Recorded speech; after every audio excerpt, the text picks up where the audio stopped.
What's up, everybody? Welcome back to another episode of Inside the Crazy Ant Farm. Holy moly, we're on episode 103 this week. 103. We are rolling along, man. Hell yeah. It feels like a whole new decade. It does. I mean, next week, 104, that's officially 2 years worth of episodes. Yeah. We'll be on to volume 3. Yeah, exactly. Holy shit, bro. That's like so crazy. I know. And the guests keep getting bigger and better every single week. Man, yes, they do. I'm just saying. Our guest this week is the one and only Austin Winsberg from Zoe's Extraordinary Playlist. Yes, I'm proud of you. Extraordinary. Thank you. Extraordinary job. Extravagant, extraordinary, just amazing.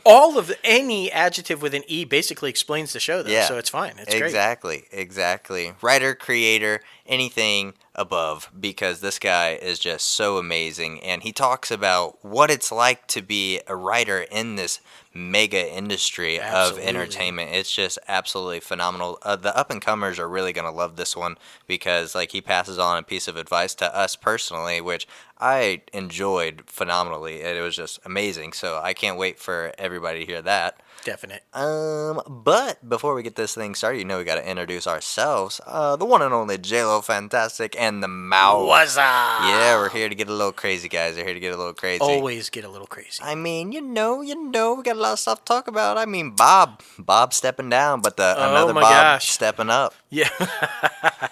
Okay, yes, it's Bob squared. Yeah, it's Bob squared. That's how they should have done the conference call, Bob squared. Maybe it was like that. He was like, okay, maybe I'm going to step down, but I need another Bob in my place. Right. But who can replace Bob except for Bob? Exactly. I did hear though, and we'll get into this. We got a couple of things before that, but I did hear that they referred to each other as Big Bob and Little Bob when they were hilarious. when they were doing the conference call. Yeah.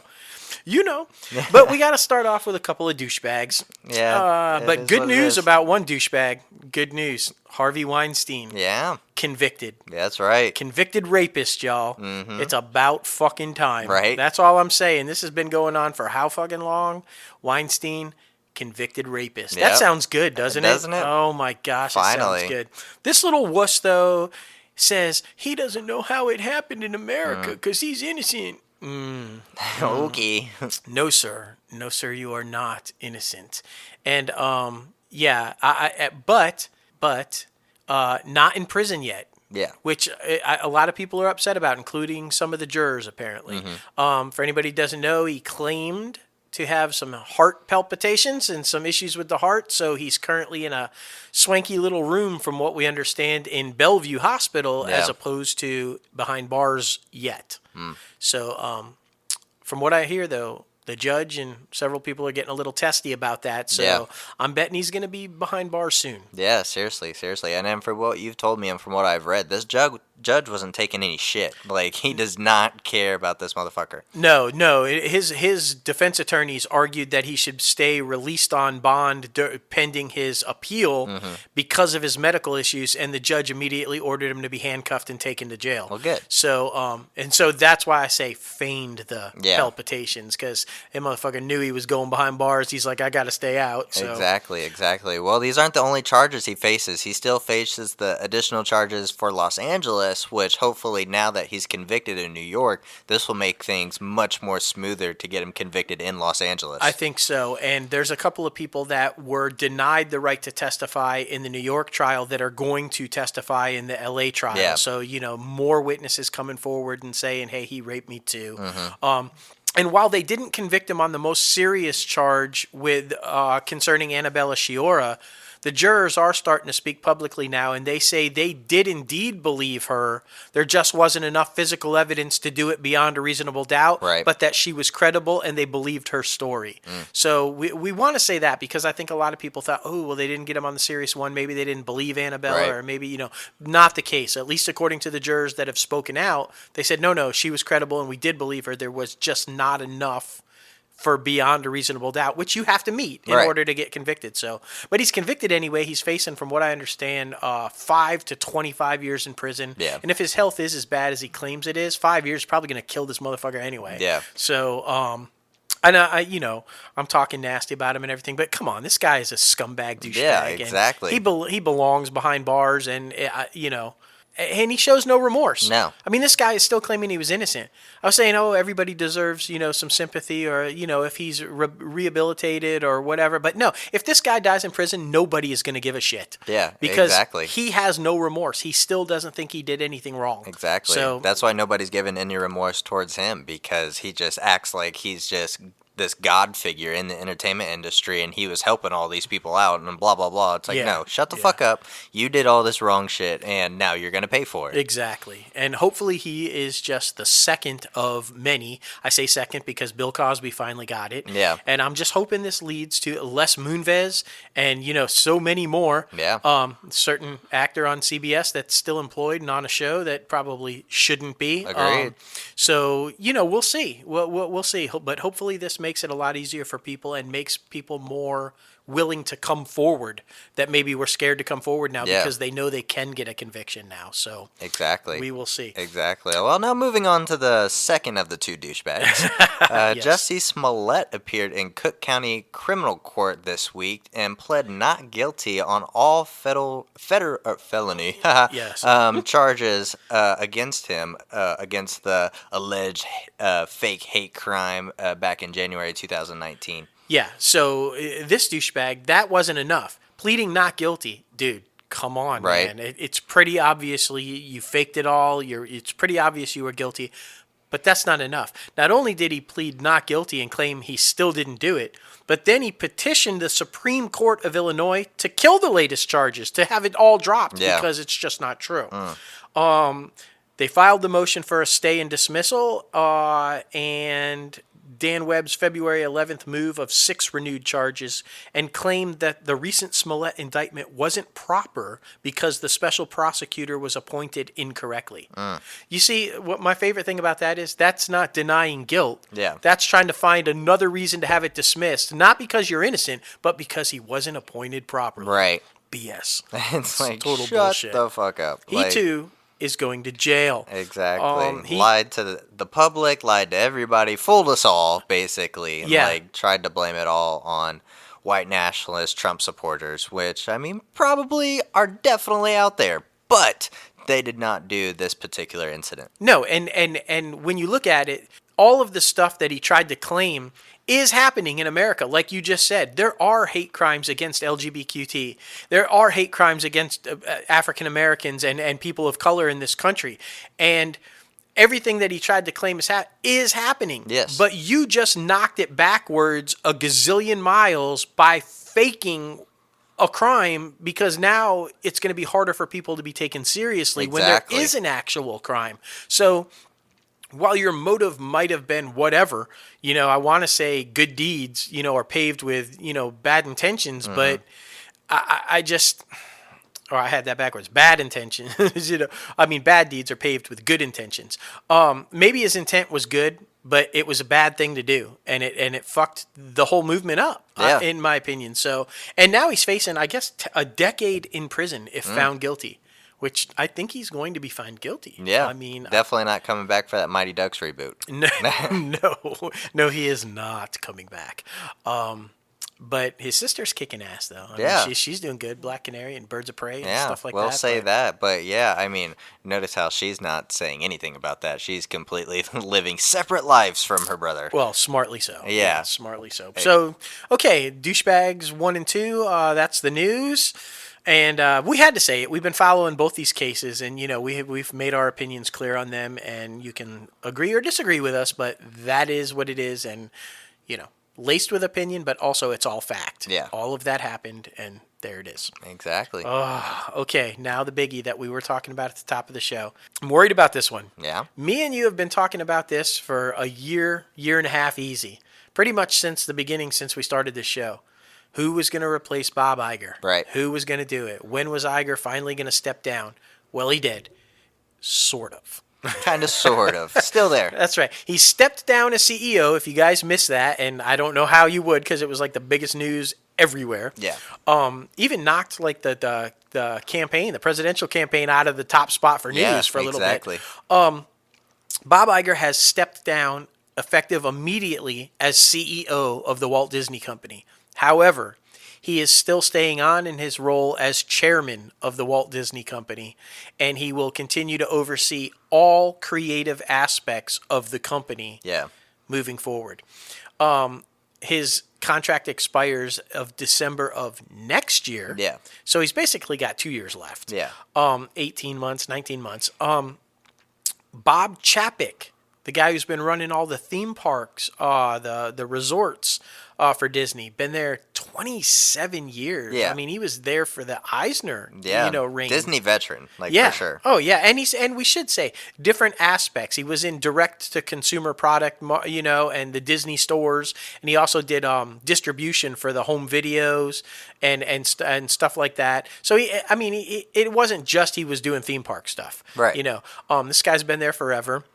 In fact, to give you just a little bit of a background on him and why I think people are about him, but still pretty solid about. You remember back in the day with the animated films when Disney would release them for a special duration and then they would put them in the vault, as they called it, and they would go away for like 10 years before you could buy them again. Mm-hmm. So you were basically like, oh shit, I better buy it now or I can't buy it for 10 years. That was him. Yeah. That was his idea to kind of reboost people buying their products exactly. and stuff. So I'm still worried. Yeah. And I think that maybe Bob is Iger. Bob Iger, Bob Chapek. Yeah, Bob exactly. Iger, Bob Chapek. Iger. I think Iger might be a little bit, and I don't want to put words in because he didn't say this, but I just feel like he might not be 100% confident that Chapek is up to the role yet. Yeah. So, which is why I think he's staying on to focus on the creative. But what everybody needs to remember is that when Iger came in way back in the day, okay, Iger was a suit. No idea when he was brought in to run ABC television how to run a television studio. No clue. When he was brought into a room with Norman Lear to work over a show, they literally didn't talk to him and forced him out of the room and told Norman Lear, no way we're working with this guy, he's fucking clueless. I think it all worked out pretty well with Bob Iger. Yeah. So, I don't know. That's where I think Iger is doing for Chapek. I think he's going to take him under his wing and say, look, when I came in, I was a suit. I didn't know creative either, but now I do, and I'm going to make sure you are good to go creative before I take off. Right. So, there it is. I mean... Are you done? Are you good? I'm good. I'm worried. I mean, you know me, dude. I mean, for as long as you've known me, I can't talk enough about the Eisner reign and how he saved Disney back in 84, 85 from the takeover, what him and Frank Wells did, and then how, he was kind of like wrapped up but set it for the future, and Iger took over and just ran with it and kind of, so I'm a little worried. I mean, what you have Marvel, Lucasfilm, and Pixar, and everything is just rolling along, man. What if you make one misstep? Yeah. One misstep. Yeah. Well, I mean, honestly, I'm not that worried. Like you said, he's staying on for the duration for the rest of his contract until December of 2020, and he's basically grooming him into that position, but he's already the CEO technically. So, I mean, I have faith. I have faith that he's going to teach him all of his ways, but I also think that it's going to be really interesting because we talked about it, that what's next for the Marvel shows, what's next for Marvel films, or Star Wars films and Star Wars shows, because, I mean, Rise of Skywalker ended the saga of the Skywalkers. So, I mean, Star Wars has been that one family for so long. So, what is next? Are we going to focus on Jedis? What is next with that? And I've been saying it for a while. Endgame, I think, is Marvel's peak. No, it's not. Nothing's going to touch that until maybe, like you said, Secret Wars way down the line. But that's apparently the plan. I think that's going to be a whole new landscape, and maybe the superhero genre might be out of date by that point. I don't know. I'm just saying because it's been. What, 2008 was Iron Man? Yeah. So, I mean... 12 years. Exactly. It's already been 12 years, and, I mean, 10 more years until we get to that. How we're going to tell is when... And I want to say, because I think a lot of people are talking about it, they're saying when Black Widow comes out or when Doctor Strange comes out. But we have to remember, both Black Widow and Doctor Strange were in the Endgame saga. Yeah. I think we're really going to tell the future of Marvel, safe or not safe, the first time that there's a movie released that weren't a part of the Endgame saga. Right. And I want to say that's going to be the Eternals. Yeah. Will people flock to the Eternals the way they did with... and to be fair, I think the Eternals is going to be the same testing ground that Guardians of the Galaxy was for Right. the first Endgame Right. saga, because that was an unknown property that if you weren't a comic and book plus, person, don't forget we have the New Mutants movie coming out as well. That's in post production right now. right, So, right. But that was, I think, the last movie in the Fox X-Men universe that, while they did confirm that it will be a part of the MCU, it was still very much in that yeah. kind of a realm. So I don't know, but and that's weird because they're billing it as a horror, but not a horror, and just kind of I don't even know. Yeah, about no that. one's really talked about it in a while, but I mean, honestly, what he has to prove himself in some way, and there was a rumor going around on Twitter that I think might be a perfect way to start proving yourself as the new CEO, maybe buying DC Comics. Yeah, that's the rumor. I don't know. If AT&T, but then again, we've talked about this on the show, and I've made my opinion clear on this before too. I just don't think that Stevenson and AT&T know what they're doing running an entertainment company. Yeah. Yeah. I mean, I'm sorry, but it just seems like they don't. Yeah. They should really just because they're talking about breaking all kinds of things off and I think you should take somebody that's currently running Warner Media, which is a part of AT&T, and put them in charge of AT&T and run the whole thing as an entertainment conglomerate, which is what it is. Yeah. It's not a cell phone company anymore. It's not a broadband company anymore. It's a fucking entertainment conglomerate. You got to start running it like one. Yeah.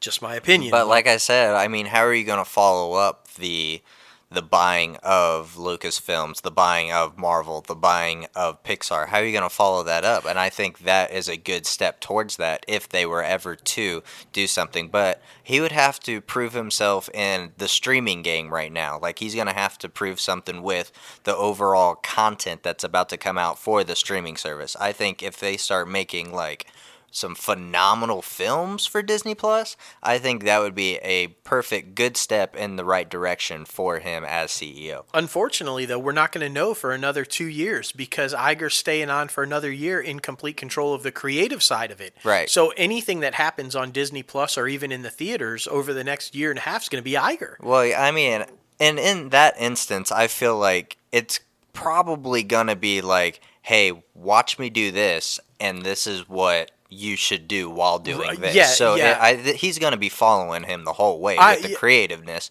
So, I mean, that's what I'm saying. Yeah, I would agree. I would agree that watch me do what I do, and that's how the training is going to go down.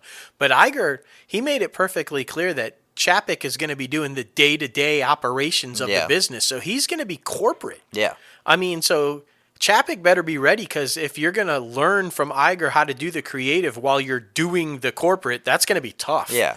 But I mean, the man's been there for 27 years and held up so many different positions. I have faith. I have faith because, I mean, everybody needs a chance in the beginning anyway. Like, yes, it's obviously keys to the Magic Kingdom,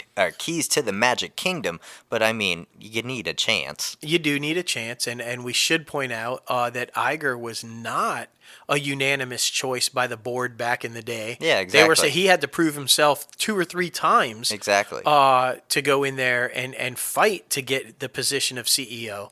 It was not a unanimous decision or just handed straight to him. In fact, he was denied it a couple of times before he got it. Unofficially denied it. The process was pretty extensive. If read his book and you'll know all about it. So I agree with you. I'm nervous, but we'll see. Yeah, definitely. And how it was all brought about, like how it just broke on social media. Iger steps down and Chapek steps in. There was a lot of conspiracy theories around it. Like maybe it had something to do with Harvey Weinstein. Yeah, maybe he's gonna rat him out in some way. But guys, Bob and Harvey probably had meetings together. They never hung out. They're not the type to hang out. No, they live in completely different worlds when it comes to that. Iger is got to be one of the most morally fit individuals I've ever seen. If you read his book throughout, it's all about that. How he runs the business and how he runs his life is guided by morals. Exactly. So yeah, that lawsuit's absolutely ridiculous. And to throw Eisner and Iger into it, like just ridiculous. But I am worried about though because it was apparently one of these things off the books that just happened because Kevin Mayer was at Hulu introducing the new president of Hulu, Right. and left abruptly to go back for this. Oh shit, somebody's taken over for Right. Bob.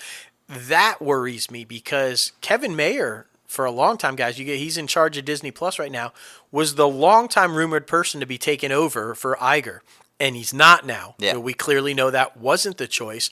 Where does that leave Kevin Mayer? Right. Is he going to be like out of there? Yeah. Well, I mean, there was a whole bunch of speculation about a whole bunch of different people, like 3 different people. Remember the international content guy they Yep, thought yep. about was doing it? And I mean, Bob, Mayor, like, a whole bunch of people. So, Yeah. I mean, I feel like they were all just rumors who's going to take it over, especially over the last few years when he was talking about how he wanted to retire. He was going to retire before Disney Plus, remember? But Yep. then, I mean, he wanted to see that through. He wanted to see Endgame through. And, I mean, I felt like he finally just felt like it was time to give up the day-to-day operations because I mean, think about it, it probably takes a toll on you. So I mean, that's a lot of responsibility. Yeah, 15 years, man. Exactly. I mean, Eisner 21 years, Iger 15 years, and this guy's older than both of them when he's taking control. So Right. I don't know if this tenure is going to be anywhere near that long. Yeah, exactly. Maybe like 10 years or something I like mean, that. when you think about it, there's only been 7. Yeah. Chapek will be the 7th CEO of the Yeah. Walt Disney Company in a century-long company. Exactly. Only 7 CEOs. So, Exactly. It's going to be interesting. And I mean, Wall Street was a little skeptical about how it was all done. We saw that Disney's numbers dropped a little bit, but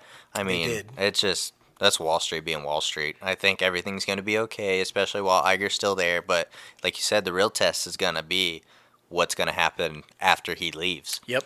And so now, and speaking, they've already seen some people leave. We know that the former CEO, Randy Freer of Hulu, bolted. Yeah. And that's what I was just talking about. Kevin Mayer being at Hulu. Hulu's chief marketing officer, Kelly Campbell, has been promoted to president to take over for Randy Freer.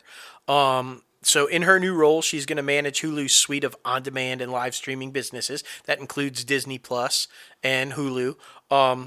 And their TV and film studios that are providing content for the streaming services, along with all of their other direct-to-consumer integration. So she's going to be a busy girl. She will continue to report directly to Kevin Mayer, who now will report directly to Bob Chapek. So we'll see how that plays out. But I'm going to keep my eye on Mayer because I would not be surprised if we see him leave. Yeah. But we'll see. I don't know. Yeah, and I mean, especially it being one of those rumors. I mean, maybe even the other guy leaves too. I mean, some people are probably shitty that they didn't get the job, even though they I would probably imagine. had like some conversations about it. But I'm happy about this, the Hulu's president promotion because we need more female executives, especially with Disney. Absolutely, and she's going to have a nice little piece because she took over immediately. Yeah. And one of the very first things under her reign is Hulu now has the exclusive U.S. streaming rights to Bong Joon-ho's Oscar-winning film Parasite. Yeah. It's going to be exclusive, guys. This will be the only. If you want to see Best Picture winner, this is the only place you will be able to see it in the United States is Hulu. That's awesome, man. That's awesome. I mean, I'm not gonna lie, I really want to see it, but I'm probably just gonna wait until April now when it hits Hulu. So I mean, I'm super happy that they did that, and I mean, super like social justice movie. So it's gonna be really cool to get to see that one, and good first move, honestly. Oh, without doubt. And Hulu is kicking ass right now. We talked about this a little bit last week with High Fidelity and all their series and stuff. They are just right now whooping ass. Yeah. So, yeah, I think you're going to see another big jump in subscribers for Hulu along with a significant jump in subscribers for Disney Plus. And man, they are on their way. Agreed. And I mean, things bouncing back and forth between Disney Plus and Hulu. I mean, Love, Simon, which is originally planned to go on Disney Plus, will now launch on Hulu instead. In addition, and it's going to be titled Love Victor, in which focuses on Victor, a new student at Creekwood High School, the same high school as set in the movie, on his journey of self-discovery, facing challenges at home and adjusting to new citizenry and struggling with his sexual orientation. Yeah. Which it kind of, in my opinion, this makes sense to move from Disney Plus to Hulu, because Disney Plus is kind of right now a kids streaming service. Agreed. I mean, you have The Mandalorian, but at the same time, this is basically a PG streaming service as of right now. I mean, even with the little bit of violence that The Mandalorian had, I still feel PG-13 is fine for that. Yeah. So, but yeah. anything sexuality, I feel like, should not be on it, in my opinion. Agreed. And I mean, example, High Fidelity was supposed to be Disney Yeah, Plus. exactly. And Hell no. After streaming all of the High Fidelity episodes, I binge watched them pretty quick, and I mean, there's no fucking way. Right, sex, drugs, and rock and roll. Yeah, sex, drugs, and rock and roll prevalent in damn near every episode, and I mean showing the sex, drugs, and rock and roll in every episode. So how that was even a thought for Disney Plus, I'm beyond bewildered by. And we should bring up Hilary Duff too, Lizzie McGuire. Yeah, man. She recently hinted that, as you guys know, production was halted on that show, and the showrunner was fired. And the reason being is because they wanted to retwork it a little bit, rework it, going in a more mature way. It seems like, is what they wanted to do. Yeah, but Disney Plus apparently does not like that. Even though they had signed off on this show knowing what the new version was. Exactly. That's why I feel like they're a little shitty with that. Yeah. I feel bad for Lizzie and, Lizzie. It's not really Lizzie McGuire. Hilary Duff. Yeah. I feel bad for her because her and the showrunner, when they pitched this idea to Disney to begin with for the reboot, they pitched it as this adult version and what it was going to be, and they signed off on it. And then all of a sudden have changed their mind. Yeah. And I think that's shitty. So maybe, though, Hillary hinted that she would hope that they follow along the Love Victor lines and take it over to Hulu. So we'll see. But, I mean, I wouldn't be surprised if that one doesn't move forward at all. I'm just going to be honest with it, just because, since Hilary Duff is so involved in it and so involved with the producing side of things, and I mean, the showrunner was also the creator for the show, so it's going to be really interesting to see how all that plays out. So I wouldn't be surprised if that one just does not move forward. Well, I mean, the only reason I could think that they would move forward with it is because Hillary is under a pay or play. Yeah. And they don't move forward with it. They're going to have to pay her that boatload of money anyway. Exactly. So, I mean, I don't know. It's going to be interesting to see. This next one took me by huge surprise because never, ever would we think it would be. I mean, Indiana Jones has been around almost 40 years, guys. Yeah, 39 years, right? The only people who have ever touched it are Spielberg, Lucas, and Harrison Ford, right? Well, not anymore. Spielberg announced he's not going to direct this one, this upcoming Indy 5. He says he is stepping down. He will stay on as a producer. But he thinks it's time maybe a new point of view is told with the character, with the story. So he's stepping down. He's, for the first time ever, an Indiana Jones movie will not be directed by Steven Spielberg. Yeah, it's going to bring on James Mangold from Ford versus Ferrari, and I mean, Logan, so many, and Walk the Line, so many amazing films. 310 to Yuma. This guy, I'm excited as hell for this. I'm hoping they can close this deal. I'm hoping Mangold indeed takes over. It's so funny because we talked about it last week that Harrison Ford was talking about he wants to take this next Indy and he wants it to boom like a Marvel movie. Well, Mangold can do that. Yeah. Mangold will make this thing epic. So if you were ever going to pick somebody to take over for Spielberg on Indiana Jones, I think Mangold is so the right choice. Yeah. But, I mean, I'm just going to be honest with you. I'm not excited about this film. I don't want to see Harrison Ford be Indiana Jones anymore. No, you know what? And I wholeheartedly agree with you. And if anybody goes back and listens to the Laugh Show, I said that immensely over and over and over. Now I'm kind of excited, though. Seriously, if anybody can turn this thing into a winner, Mangold can. I mean, maybe, but this is also Harrison Ford we're talking about here. This man is stubborn as fuck. So here you're bringing on a brand new director for, the 5th installment? Yeah. And what if, I bet this thing doesn't even happen. because of No, differences. Yep. no. Yep. All right, we're gonna disagree on this one. I Yep. think Mangold is gonna toy up the script. He's gonna rewrite the script a little bit, Or and it's he's gonna gonna be be like a what was it? Snyder and Rami on Bohemian Rhapsody. That one or what? Who was that? yeah. You mean where he comes in and it's like Where they're literally fighting on set, literally throwing shit at oh, each other on I set. mean, I don't know. I think Harrison Ford will be respectful of Mangold. He's got to be like. I mean, everything we hear, one of the most beloved, directors and nice guys in Hollywood. So I can't imagine they'd get into a tiff about it. Yeah, I don't know, man. I don't know I what. think it'll be more of an incident like what happened with James Cameron taking too much control away from the director on the recent Terminator film. Yeah. I'm more worried about that than Harrison. I think Harrison will be fine. I'm worried about can Spielberg really give up control for Yeah. a new director? Because he made it perfectly clear. Not only was he staying on as a producer, but a hands-on Right. producer Like- is literally what he said. So I'm more concerned about that. Yeah. But We're definitely gonna see what's gonna happen, man. We're definitely gonna see what's gonna happen. Disney TV, ABC, has given a green light to a pilot to Valley Trash, a single camera LA private school comedy, headlined and produced by former My Name is Earl star Jason Lee, Yes. who was also in Jay and Silent Bob Reboot, just Yep, saying. yep. And from Speechless writer and producer Nikki Schwartz Wright, and Fresh Off the Boat creator and executive producer, that's all you. Nantacha? Yeah, let's go with Cha-cha-ka? that. Non-Chaka Khan. Not Chaka Khan. No. Let's go with that. Yeah. Not Chaka Khan. Yeah. That is so not her name. We're so sorry. It centers on a scrappy blue-collar family living in the Valley who experience a major culture change when their daughter gets accepted at this high-end private school in LA. So, and nobody in the school wants anything to do with these poor people, these trashy people that they view them as. Yeah. So, interesting premise. I mean, I love Jason Lee, so I think it's going to be really good. Agreed. So, I know you're excited about this next one. I mean, I don't know. I'm a very love-hate because I'm not going to lie. Him as a person, kind of weird. True. Macaulay Culkin is coming back to television, guys. It's been a while.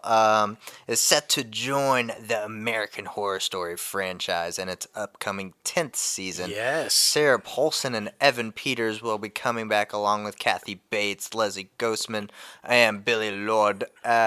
So many people just coming back. man. I mean, honestly, so that's a huge cult classic Yeah. television show. So, I mean, we'll see what happens. I think everybody's excited because anybody who watched it knows Sarah Paulson and Evan Peters were not in season 9. They Yeah. kind of took a season off. So the fact that they're coming back for 10 and then throwing Macaulay into the. But remember that movie? What was it? The Good Son. Yeah. That was a creepy motherfucker in that Yeah. movie. So I think him in American Horror Story is going to be interesting for sure. Right.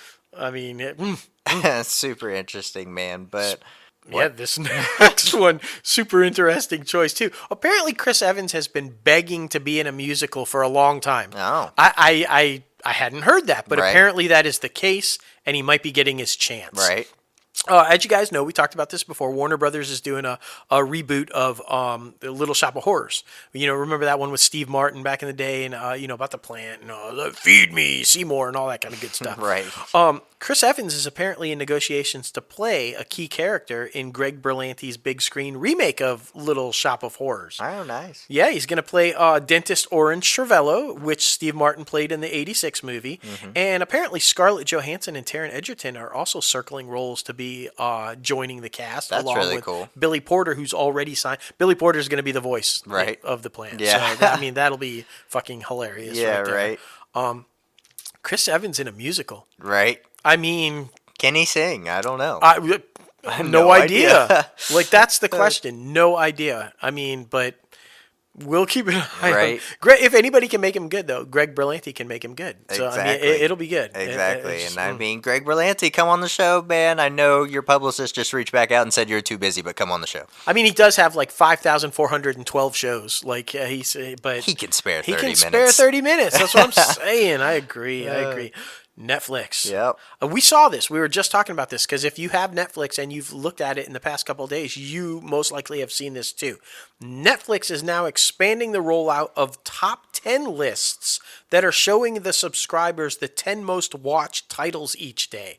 So it'll tell you the 10 most watched movies in the US, the 10 most watched TV shows in the US, and then it's kind of formulating these lists based on what you're watching. Yeah. So that's interesting. They did say that they were going to start showing more data and providing more data to the content providers and producers, and this is a great way to do it. Yeah, exactly. Especially for the customers, like seeing what genre that is attracting them the most and what is the number one rated drama, especially if they haven't started watching these shows. So I wholeheartedly agree. I think it's a great idea. Yeah, and just because, I mean, we watch a ton of shit. I mean, with what we do, you have to. Yeah. And you think you saw everything, but now that these lists are up, like I saw 2 on the top 10 list of shows that I'm like, well, fuck, how did I miss that? Yeah, So no these idea. lists are going to be good. I mean, you can see, shit, I didn't see all of the top 10. Right? Exactly. I mean, oof, this next one, man. Coronavirus. Yeah, it halted production on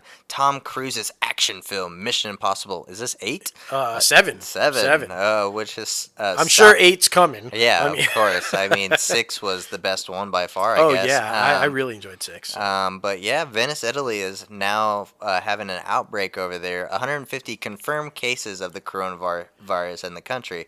The 7th film in the franchise was meant to shoot for 3 weeks in Venice, with Christopher McQuarrie directing. A spokesperson for Paramount said that Cruise will not travel to Italy and has not. Yes, he was not over there shooting yet, and so they've halted production. And this is going to be interesting because it's affecting Europe pretty heavily and Asia. Yeah. We learned also that all of the movie theaters in China have been shut down due to this virus. And Mulan, Disney's pretty worried about because it was supposed to premiere in China, and that's looking like it's not going to happen. Yeah. So this is affecting a lot of movies and could potentially affect box office results for a lot of movies. So we are going to keep an eye on that. But, according to the Orange Oompa Loompa, it's just kind of like the flu. Right. It's no big deal. Like, shut the fuck up. Yeah, exactly. Anyway, we will keep an eye on it, though. This next one. We talked about this. Your man crush. Whatever. McDreamy coming back for a political thriller on CBS. They've found his leading lady, apparently. Amanda Warren from 3 Billboards Outside Ebbing is going to be a series regular opposite Patrick Dempsey in Ways and Means. We talked about this last week or the week before about the political thriller that he's coming back from. So that's exciting. I mean, you got to have a female lead. Exactly. I mean, McDreamy can't not have a female lead. Exactly. And she's that movie was brilliant. The whole cast was brilliant. So I feel like she's going to go toe to toe with Patrick Dempsey pretty well. Yeah, I can't wait, man. I really can't. I'm super excited about this next one because Power is just freaking booming, and now that it's about to go off air, we all know that there's going to be some spin-offs, especially for Keenan, who was 50 Cent's character. McKay Curtis is coming on to be his younger self in the show. So we get to see what he was like as a young kid growing up in New York and going through all of that crazy shit. So I'm really excited about all that. Yeah, me too. And I mean, there's like 4 different sequels coming. Yeah. Like it's going to be amazing, man. Stars is kicking ass too. Yeah. You know what was not kicking ass though?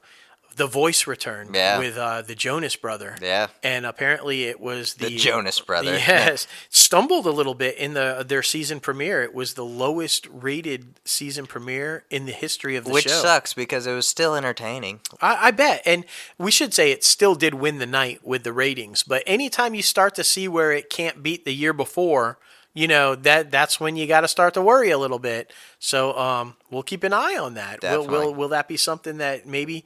I think the flirtatious back and forth between Gwen and Blake brought in a lot of viewers. Yeah. And I think they're going to miss that, and we'll see. Well, I don't know if the Jonas Brother can keep up on that. Oh, my goodness. This next one, our friend, the phenomenal Shanola Hampton, has been cast in NBC's multi-camera comedy pilot for Night School. Wasn't that a movie? Yes. Kevin Hart is also making it a TV show, and he's co-wrote it, and he's produced the film, and he will executive produce the pilot along with Will Packer, which is freaking phenomenal. Shanola Hampton is going to play, Tiffany Haddish's, yeah. Tiffany Haddish's character. So I'm super excited about that. She's brilliant, Yeah. and you know the show will be brilliant. And now she's got a new project to move on from after Shameless makes its final run. So it's gonna be damn funny, damn funny. Exactly. If you guys don't follow her, she's hilarious. So if you're thinking, God, Shameless, but she's a brilliant comedian too. It's gonna be great.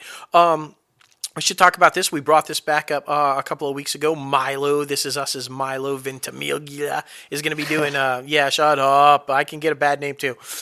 He's doing the Evil Knievel miniseries. We talked about that. He's going to star in and executive produce. He has found his leading lady. Sarah Gadon is set to be opposite Milo and David Krumholtz in this one. So yeah. I'm excited about this. Anything that Milo does is usually pretty awesome. Yeah. And I was a huge fan of Evil Knievel. I was actually around for Evil Knievel. So I'm excited about it. Yeah, showing your age there a little bit. A little bit. Other things happening at NBC. For the Peacock, oh my goodness, they're raking in all this reality TV. If you're a fan of Cold Case Files, First 48, Storage Wars, American Pickers, Aliens, like Curse on Oak Island, Pawn Stars, any of that, and scripted drama, Project Blue Book, it is all coming to this streaming service. Yes, they signed a huge deal with A&E. So basically, any of those reality unscripted shows on A&E are now going to be showing on, freaking Peacock. So there you go. Now you know where to go to find them. Exactly. Exactly. Speaking of Kevin Hart, this guy is still killing it. Universal Pictures is developing a comedy, an action comedy with Kevin Hart. Broad Cities, Lucia Anilo and Paul W. Downs, along with Kevin Hart attached to star the second feature film from Hart, Packer, and Lee, who we just talked about. Their first film, obviously, Night School. So this one's going to be interesting. We'll follow along, but he's killing it right now. Yeah. Just action star coming out the wahoo with him. Exactly. And Amazon Studios is also killing it. They have partnered with Macro Television Studios with Ava DuVernay's Array Filmworks to bring Octavia Butler's classic 1987 science fiction novel Dawn to the small screen. The first time this woman has been adapted. Yeah. She's like a Hall of Fame author, and this is the first time she's been adapted. This is pretty intense, though. An African American woman who enlists the help of aliens to resurrect the human race 250 years after a nuclear war. Yeah. What the fuck? That sounds intense, yeah, man. It does. Woo, it's gonna be good. Macro, by the way, Charles King, Raising Dion. He did Just Mercy with Michael B. Jordan recently. This guy's killing it, man. Yeah. Good for him. Right. Oof. And I mean, if to make it any better, Victoria Mahoney, who served as the second unit director on the recent Star Wars movie, is going to pen the series and direct the pilot. So yeah, I think it's in good hands. Yeah, seriously. And stuff happening with AMC Network. They have announced a comprehensive long-term distribution agreement with Dish Network and Sling TV that includes continued carriage of AMC. I mean, you got AMC, the BBC, America, IFC, Sundance TV, so much stuff. It's all about the streaming game, so everybody's trying to partner up to try to compete. Yeah, because that would have been huge if any of the other streamers had picked that up away from there. So, I mean, they were definitely worried about that. The King still getting it done. Apparently, he's been making some waves with, we got the new Space Jam coming up, and, kind of like he's been making moves in LA. He said that's why he wanted to go to LA, and apparently people are buying it because he is now seeking a new overall deal for his company, Spring Hill Entertainment. And apparently Disney, Universal, Amazon, Netflix, and a couple others want him. They've all had meetings with King James and his team in recent months, and they're all trying to get this guy to sign an exclusive deal with them. Exactly. And it only makes sense. And he wants big money. Oh, yeah, I'm thinking he's talking Berlanti money. He wants a deal. So, good luck. Yeah. Hopefully he ends up with the Mouse House. Agreed. I mean, I think that would be best. It would be. King for a king. King for a king. That's right. Exactly. Come to the kingdom, king. It's all good. Hand the king the keys to the kingdom. It only makes sense. It only makes sense. Oh, my goodness. But now it is time for our interview segment, guys. We're so excited. Austin Winsberg coming on the show gives a lot of advice for up-and-comers. Everybody's just going to love this interview. Just a nice, humble guy. And this is another guy that actually might talk more than the mouth. Yeah, it's true. It's absolutely true. There's not many who do, but I feel Austin does. Yeah. Exactly. But I mean, it's brilliant. This guy is super nice, super awesome, and he's created something that's really personal to him, and close to home to him, and it's just booming right now. So we're excited to have him on to talk about it. Definitely, definitely. Let's get this thing started. Austin Winsberg, welcome inside the Crazy Ant Farm, man. How are you? Woo! I'm good. How are you guys? Oh man, we're doing awesome, man. Hell yeah. Thank you so much for joining us today. We are so excited about this conversation because we have got a lot of listeners who, like ourselves, are huge fans of Zoe's Extraordinary Playlist, and we cannot wait to talk to you about that. I have so many questions; it's not even funny. I'm here to answer almost all of them. Almost all of them. Almost. That's right. As long as I can get some of them answered, it's going to be awesome. Exactly. Whatever you want, my friend. Fantastic. Well, what we like to do, though, first is kind of start off with a little introduction about who you are and how you got started in the industry and everything to kind of get our listeners up to date on if they may or may not know your background a little bit. So let's jump in. Was writing and acting and entertainment something you always kind of knew you wanted to do from an early age, or did you kind of discover it later on in life, or how'd you get started in it, man? Yeah, I mean, I don't know how far back you want me to go, but I knew I wanted to do something in the entertainment industry since I was very little. I grew up in Los Angeles, and I started off as a child actor. I was not a very successful child actor, and I may or may not have gotten fired from Punky Brewster when I was 10 years old. Oh my wow. gosh, Punky Brewster. It's hard. It's one thing to get hired on Punky Brewster. It's a whole other thing to get fired from Punky Brewster. Right. Hell yeah, I can imagine. So I just always, and then another notorious claim to fame early on in my career, if we can call it that, is I was also in the movie Ghost Dad with Bill Cosby. Whoa, there you go. So this is an early infamous appearance by Austin. And so I always had a desire and an aptitude to do something in the business, and I thought it was going to be on the acting side. But going back to like 11 or 12 years old, I started reading Daily Variety, which was the entertainment trade magazine. Yes. So while all my friends were like off playing baseball or whatever, I was like reading the trades, and I would obsess over all the films that were in production in the back. Remember back in the day, they had all of the these every film that was shooting in LA or out of LA, and I would obsessively read the names of the movies, who all the players were. Mm-hmm. I knew all the names. I was kind of like a walking IMDb before IMDb. Yes, dude. That's so awesome. I was just... No, I was going to say, I'm the same way, man. I remember when you actually had to pick up Variety to read it. It wasn't online, you had to actually get the trade. Yeah, dude. Yeah, no, I had a subscription. Yeah, me too. I was 11 years old or something like that. And so I just always, and I started to become obsessed with certain TV shows really young. Like, I was obsessed with Three's Company when I was 8 or 9 years old. Definitely. I was into Silver Spoons and Different Strokes and Growing Pains and all those shows. But the first show that I remember being really into in a different kind of way was Twin Peaks. Yes. Twin Peaks came on when I was in 8th or 9th grade, and I just remember obsessively watching it and trying to figure out who killed Laura Palmer. And I was never one of those a really obsessive fanboys, right. But I became that for that show. And I would have all of the maps and the characters on my wall, and I read the diary, and I would do deep dives every week into that show.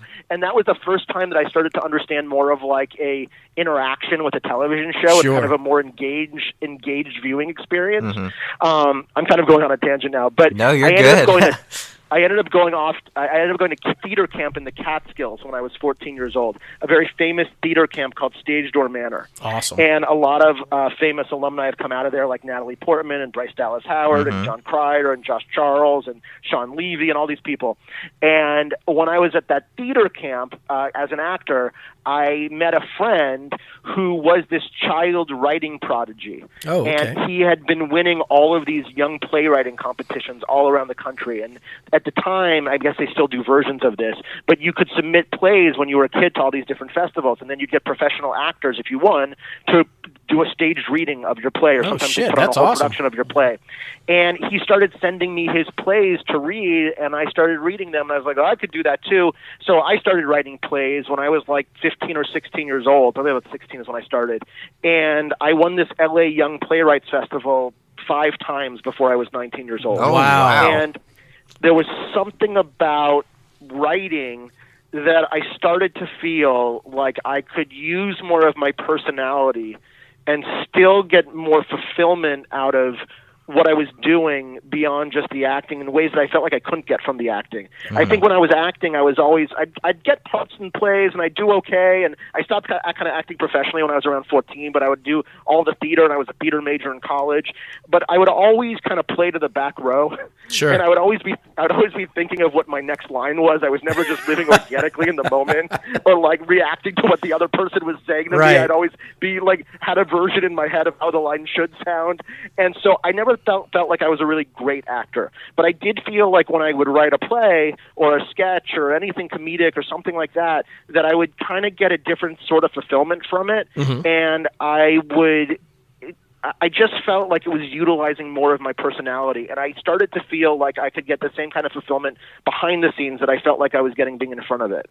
And from that, I started writing screenplays in college, and then I convinced that friend to come to Los Angeles right after college. We became writing partners together, and we got an agent when we were 23, and we started writing on our first TV show when we were 23 or 24 years old. Yeah, that is amazing, man. I mean, I love the enthusiasm, and right away you know, hey, maybe this isn't working for me. Maybe the acting thing isn't working for me, but I've got to do this. This is my passion. I got to find another way, and you jump right into the writing. And dude, hitting it so young, man, that's fantastic. Exactly. That's truly inspiring for me because I'm 23 right now, and that is definitely where I want to be. I got some stuff in the works, and that is definitely where I want to be. So I'm going to take a lot from this interview. Just saying. That's great. Look, I mean, I have lots of advice about it too, so I'm happy to give you whatever 2 cents I can about my way in and how it worked and all of that. That's fantastic because we always have that in the show as well. So we're definitely going to get to that. And speaking of so young, I mean, you were also, if we did our research right here, the youngest showrunner in ABC history at one point, right? When you had Jake in Progress on, you were like 27 years old with your own show, right?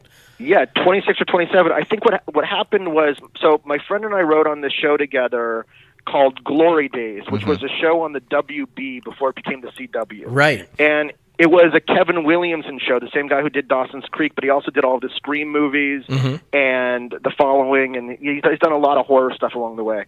And we were brought onto that show. The show was kind of supposed to be like a soft drama about a guy who writes a book about his small town, and then he moves back to the small town, but he hates him because of it.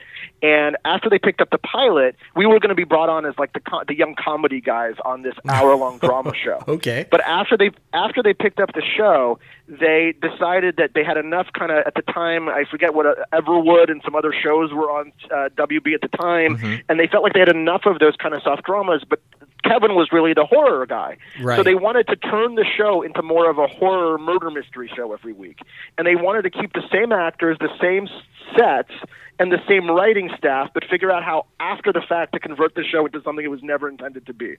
So our very first job was writing on this horror murder mystery show, and it was really like trial by fire, learning on the job how to do those act breaks and the red herrings and the murders and the suspects and all of that stuff, which was something that was so far out of our wheelhouse. Right. Talk about a challenge. That was our very first writing job on a TV show. Wow. Oh, that's fantastic, though. I remember my darkest moment on that show was we had spent days trying to figure out a plot and a structure for one of these episodes, and we came up with this big twist at the end of Act 6 that we thought really solidified the show, and we're like, okay, now I know how to break these kinds of stories. And I went home that night, and an episode of CSI was on television, and they literally did our twist as like a throwaway in the cold open at the beginning of the episode. And the thing that we thought was like the big reveal was like a nothing thing for them. Hell yeah, at the beginning of the show. We not be writing this kind of show. Oh my gosh. So then the next year we wrote another spec. At the time in LA or in writing, you were really encouraged to write spec episodes of TV shows that were already on the air. Right. So our first 2 specs, I believe, were Malcolm in the Middle and that 70s show. And then we wrote a Scrubs spec. And off of the Scrubs spec, we got hired on this sitcom called Still Standing that was on CBS for 4 years. And in the middle of year 2 of Still Standing, I came up with the idea that became Jake in Progress. And so I went from being a story editor, which is a low-level writer on Still Standing, to being the showrunner on, like, my 3rd job. Yeah, that's just, I mean, whew. Yeah, talk about that jump a little bit, man. I mean, was that a little overwhelming? Did you feel like you were ready for that? Or, like, what was that like? Or did the trial by fire from the last one, like, get you prepared Exactly. That's so crazy. No, I mean, there's no way, like, I would say at the time, sort of ignorance is bliss, and you're young and you think you can do everything.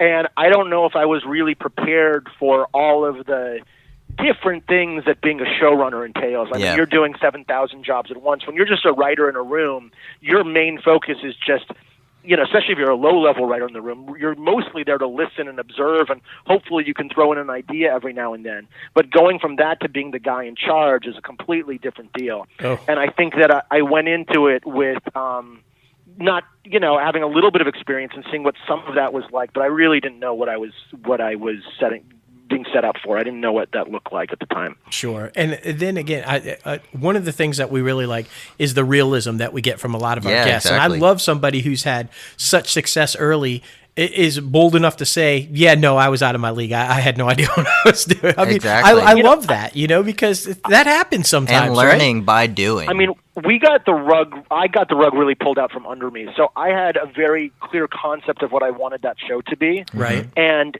the initial concept or conceit of that show was it was going to be 24 had been on TV for maybe a year or two at that point. Mm-hmm. And my initial idea for the show was that it was going to be a romantic comedy version of 24. That we were going to take all the stakes and the importantness and all of the things that happened on that show and apply it to a romantic comedy because I've always loved romantic comedy. Sure. So season 1 was going to be the first date of this couple, and the entire season was going to take place over this one night, kind of like the movie After Hours, just on this date and everything that goes wrong over the course of this night. Season 2 was going to be their wedding day. Season 3 was going to be the birth of their first child, and you're going to take all these important moments in a relationship and dissect them minute by minute, hour by hour, as all these events pile on top of each other and using all the stakes and the craziness of those days. And that was the idea that got John Stamos excited. That was the idea that got the network excited. And then we went off and shot that pilot. And then in the middle of shooting the show, the regime changed at ABC at the time, and a new president came in. Right. And he said, I'm picking up your show for 13 episodes, but I want to lose the girl and I want to lose the 24 concept. And I said, well, what's the show then?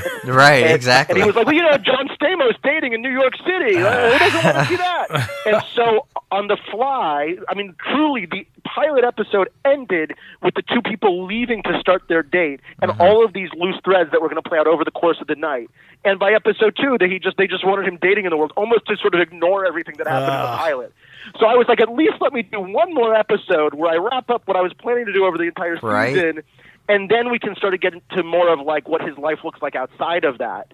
And so they were like, okay, well, I don't really see why you need to do that, but all right. So they let me shoot one more episode to wrap up that storyline-ish. And then they wanted, there was a character on the show who was meant to be the antagonist that they liked so much that they wanted to be the best friend going forward. So I had to figure out how to make the antagonist into a friend. So there were all these challenges beyond just the normal challenge of being a showrunner at 26 or 27 years old. I had to completely, on the fly, convert the show into something else than what I originally intended. Oh, my goodness. Wow. I mean, that's so crazy. It is. You hear about it all the time, that a project, what it starts off as is not what it finishes as, or, you do these revisions or you see these things, but to so quickly have somebody come in and say, no, we're going to just change everything, good luck. That's got to be just intense. I can't even imagine. And I mean, does that happen often? Does Big Brother kind of poke their nose in often on it? If you're writing a show, does that happen often for somebody to come in and try to change it, or at least change little aspects of it? I would say that is my normal experience in Hollywood. Oh, wow. And that, I mean, I've done this on the movie side. I've been working this business a long time now. I've sold a lot of pilots and a bunch of movies along the way, a lot of stuff that would get close and never got made. Right. And I mean, I don't even want to tell you how many pilots I've sold over the years, but I've sold everywhere, to every network, and in cable and streaming and all of that stuff. And I would say that the bulk of the time, the majority of the experiences are the thing that you set out to do somewhere along the way. Someone has a note or a 2 or 3 that derails the vast majority of the thing that everybody got excited about initially. Damn. And that the final product is not the thing that you set out to do in the first place. And so the constant challenge and the constant struggle when you're in the development phase, which I've been in a lot over the years, is how do you stick to your guns? How do you maintain the things that you think are important about the idea or the project that you're there to protect, while also appearing to be a team player, while appearing to not be difficult, while being able to take the notes and to understand the notes that do actually make the thing better. And it's been a learning curve and a balancing act over the years, trying to figure out how to go from okay, well, which of these ideas are useful, which of these actually do make it better, and if these things are harmful or perceived to be changing the fabric or the core of the idea in some way, how do you articulate that in a way that still shows that you're part of the team and that you guys can all work together? Absolutely. That's a lot to balance, man. It is a lot to balance, but and that's why I'm so thrilled to have you on the show. I mean, because there's, like I said, there's so many people out there probably trying to figure that out. They've got this great spec script, or they think they've got the best, feature film script that they in their hand, and not realizing that what they have might get sold, but might never see the light of day, and or might get sold, see the light of day, but be completely different from what they intended it to be from the beginning. So I'm so glad to have somebody on there. Most likely it won't sell. Right. And then the next phase is, if it will sell, most likely they're going to want you to change everything. Right. And then most likely, after they want you to change everything, it won't get made. Yeah. So, I don't mean to be the voice of doom and gloom, but the percentages of things that actually get made is so small and so rare.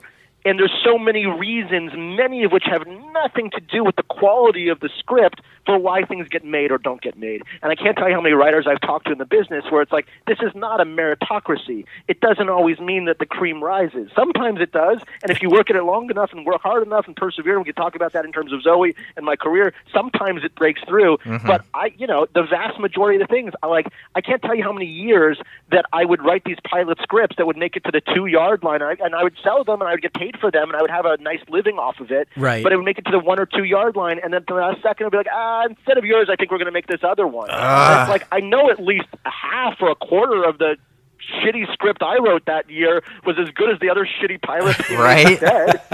Oh my goodness! I love that, though. I love the realism. Can I swear on your podcast? Of course, dude. man. We have the E. Exactly.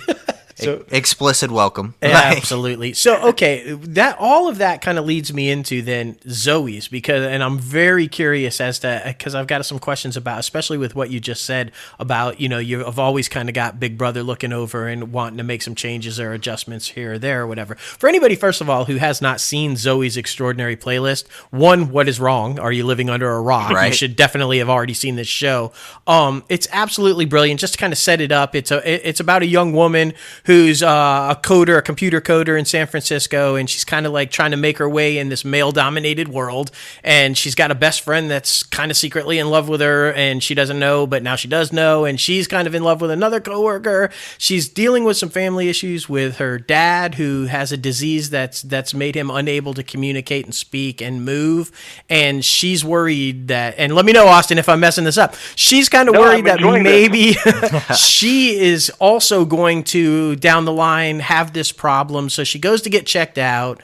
I'm giving away the whole pilot, but when she gets checked out, kind of like an earthquake or an event happens while the music is playing and everybody's freaking out and everything, but she's okay. She comes out of it, and from that point, she can now hear other people's thoughts or know other people's thoughts. But the catch is, it's all through musical numbers, like these giant musical numbers. So there you go. Now I know everybody's going to rush to see it who hasn't seen it yet, because it's brilliant. And first Not everyone loves musicals, and so I don't know if everyone, but people who have seen the show, a lot of them, one of the biggest compliments I've gotten so far is that it doesn't feel like a musical, and people who wouldn't normally be drawn to musical type movies or shows actually really like the show. They just need to watch it and see that it's not necessarily the thing that they think it might be. Absolutely. And I think that the reason for that is, once they watch it, is because, yes, it does have musical numbers, and it is a musical in a sense, if you will, but also it's this dramedy. There's heavy drama, but there's also comedic moments, but there are characters, not just Zoe, but all of these people, and I think it's so brilliantly written that you immediately connect to. I mean, if you watch Zoe and there isn't a character in that show that you can connect to, something is wrong. Because I feel like there is somebody in that show that if you are watching it, you are that. You said, I've been there, I've been through that, I'm going through that. And I think that's why it connects so well when people watch it and people are jumping on board so quickly for this, because you can relate. I mean, it's one of those shows where you can just attach to a character and you're there in there, you know? Who do you attach to? By far, I have gone through where I lost my father early as well.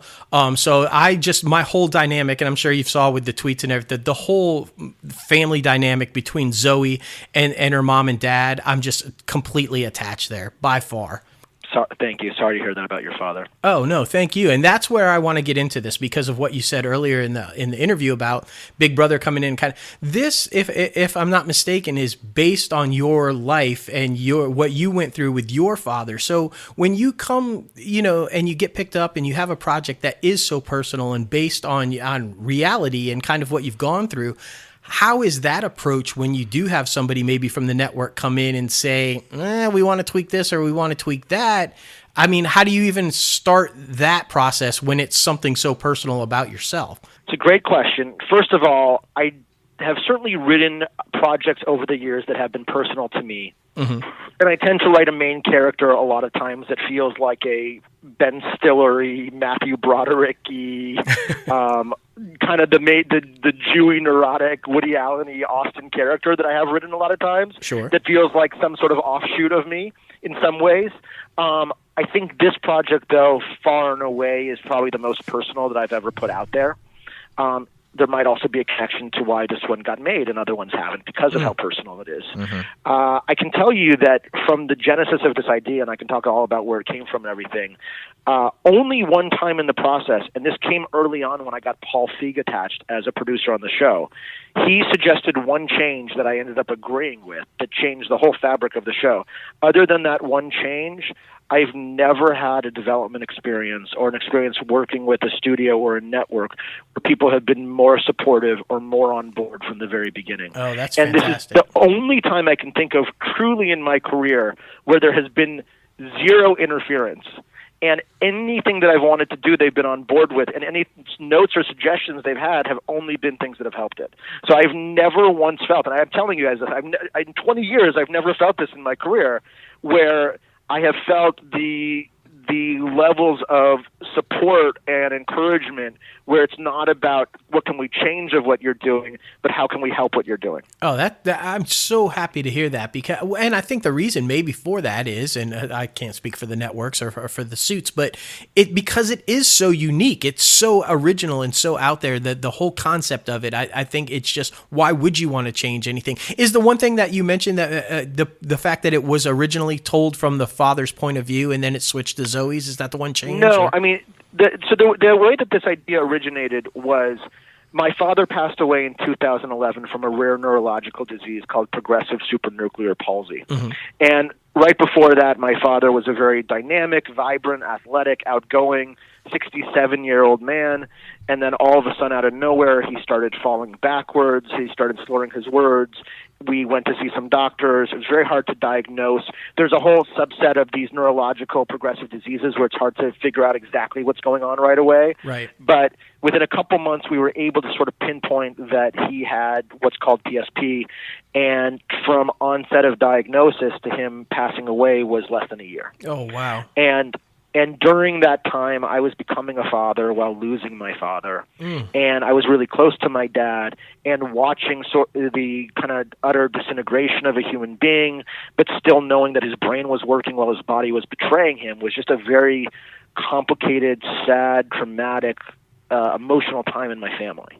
And I knew after that time, at some point, because I've kind of always tried to be inspired by or write things that feel personal to me, that at some point I would want to write something about that time. And I would want to write something about becoming a dad while losing my dad.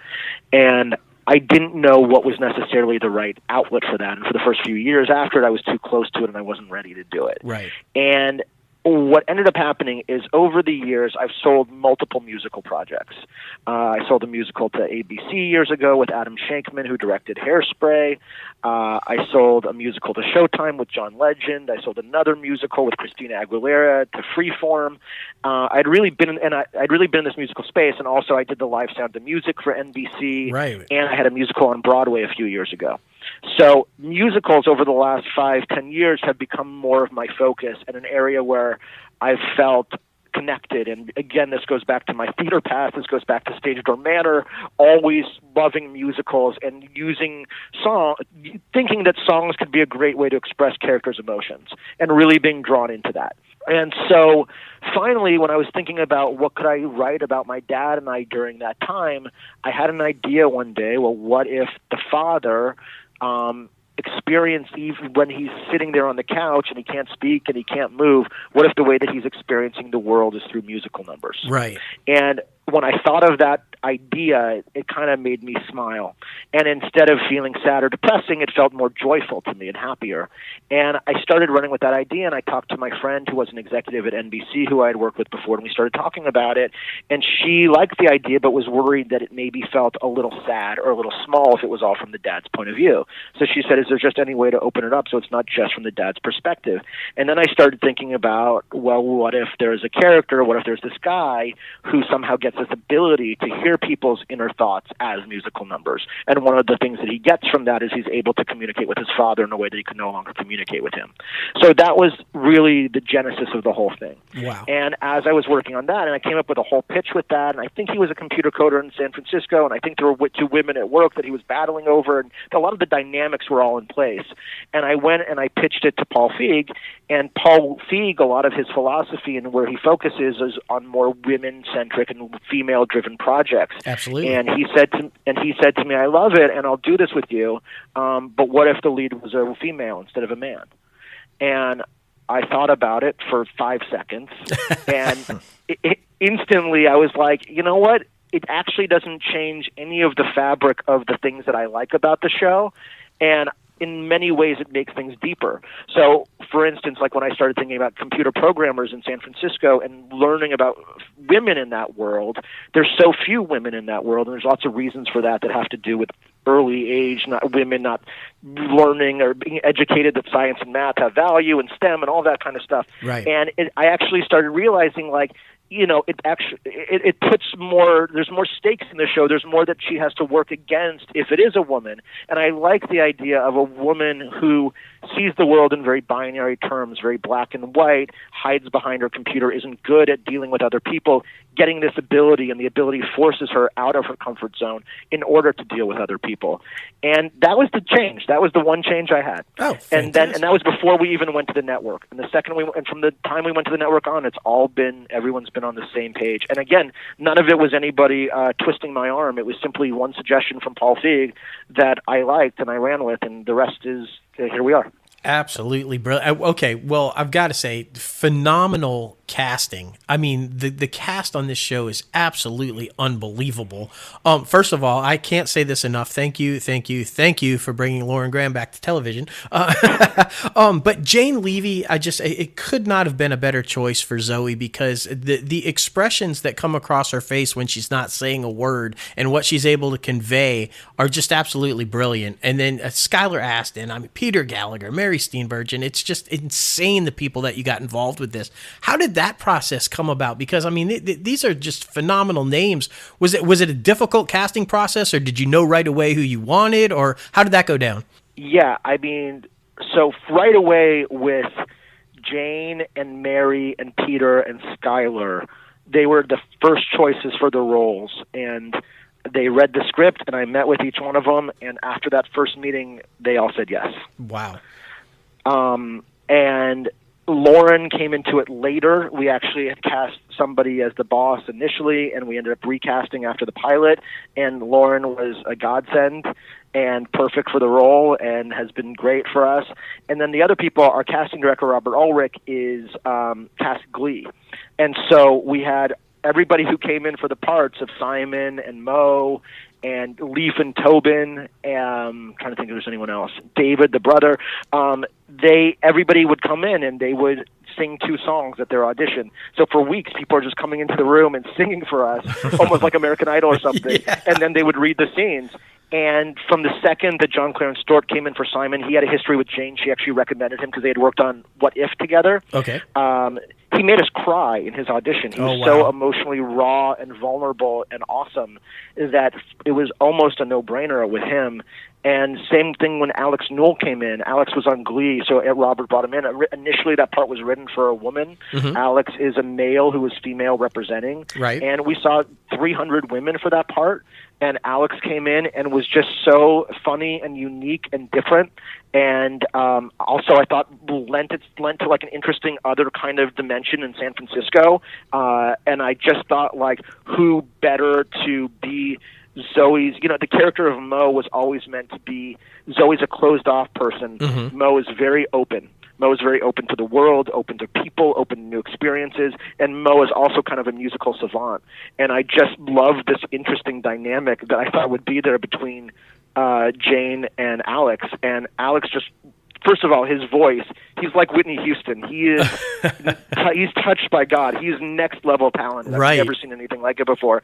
And I just thought he was so winning, and the two of them together were so winning that it was just a no-brainer. Oh, yeah. I mean, absolutely. Their dynamic is phenomenal from the get-go. I mean, almost from the start of the pilot episode. I mean, it's immediate. It's unbelievable what you've been... And so I want to jump into this because the playlist, pardon the pun, but the playlist for the first couple of episodes has just been absolutely insane awesome. Huge fan of the music. And it keeps up like that all season. Oh, that's good. That is really good to hear. So what my question is, because, I mean, music clearance can be a nightmare for anybody who's not familiar with the process. It is not fun. It is not easy. And I know that there's a couple of different ways that you can approach this, right? Because I know the rules are a little bit different if you're actually using the actual artist's music, or if you're using the music but performing it yourself. It's a different set of rules, right? Because I would have to imagine that the music budget on this show is insane. You still have to go through all similar sorts of clearances to get the rights to the songs. Right. There are two different price points, and there's two different ways that there's like mechanical rights and rights. I get the words wrong, but there's different kinds of rights. So one right is like a performance right, which means you're using the actual artist, and then there's another right which has to do with who wrote the song, who owns the song, okay, to get their permission to do your own version of their songs. So we do have a sizable music budget, but it might not be as big as you think because we're not getting the performance rights as well. Interesting, because I was just like, when you open up that giant Beatles performance, I was like, oh wow, what did that cost to make? I mean, Yeah, so and it's funny because when we did the pilot, people were like, there's a lot of songs in here, Austin. I don't know if we're going to get all the songs. And I was like, honestly, guys, the two songs that are most important to me in the pilot are Help and True Colors. And I wanted Help because this is the first time we're seeing a big number on the show. Mm-hmm. I wanted a collective feeling that everyone is feeling, that we all need something. What is an idea that encapsulates that? Well, I think we all need help in some way, and Zoe's job in the show is going to be to help people. And so so on day one, I said, look, if we can get True Colors and we can get Help, we can try to figure out other songs for everything else. But those are my goals.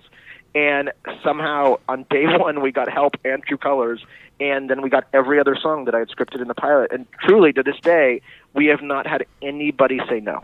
No, there were 5 times throughout the season where I had to write personal letters to the artists or musicians themselves asking for their approval to use their song. And we were able to get songs cleared that our music supervisor, Jen Ross, who did Empire and Smash and some other big shows, so she's been in this world a lot, she was like, good luck, but this one, just so you know, like, it's almost impossible to get a Beastie Boys song. Beastie Boys almost always say no. And I wrote a letter to the Beastie Boys and they said yes. That is crazy. That is so insane. Definitely. And one of the rules that I had for the show, I had a lot of rules. One of the rules was that, at least in season 1, I wanted to make sure that every song that we use is a known song. And the conceit of the show allows you to use songs any genre, any time period, which was part of the built into the conceit of it. But I wanted to make sure that within that, and when I say known songs, like, my musical knowledge is probably not as vast as Logan's. I have like a medium knowledge of music, but I don't have an crazy extensive small bands, indie stuff. It's not quite that's not quite my thing, but certainly popular music and top 40 and hits and all of that kind of stuff. So it was very important to me that every song we used to show was a song that I knew, because I felt like that is the best way to bring in a large audience and make it feel universal when it's songs that everyone knows. Okay, that first of all, awesome, because like I said, I can't tell you how many times I've heard people comment on the music about on the show. And then I want to compliment you first of all, because at the top of the interview I said that I was attached to the family dynamic of the show. I think those the most powerful scenes for me are when you see them. That scene on the yacht with the boating was just absolutely incredible. I mean, just the moment where the hand comes up and they touch hands, dude, I can't even express to you, like, that literally brought a tear to my eye. It was that good. So, I mean, talk to me about that a little bit. How does your family, like, how are they dealing with watching it? Is it a positive experience for them, or do you get a phone call every now and then going, that was a little rough to watch, or how's that? Yeah, definitely for my mom. I think that my mom has always been very supportive of my career and always supportive of me writing personal stuff and stuff that means something to me. I think that in so many ways, Peter is really is channeling not only the disease, but he looks a lot like how my dad looked during that time. Mm-hmm. And it was interesting because being on set, there would be times where I could compartmentalize it and just say, this is my job, this is the scene I'm working on. Right. And then every once in a while, he would give a look or do something that would bring me so vividly back to a moment in my own life. And I'd get sad or choked up or start to cry, and I'd leave set for a few minutes and kind of gain my bearings and come back.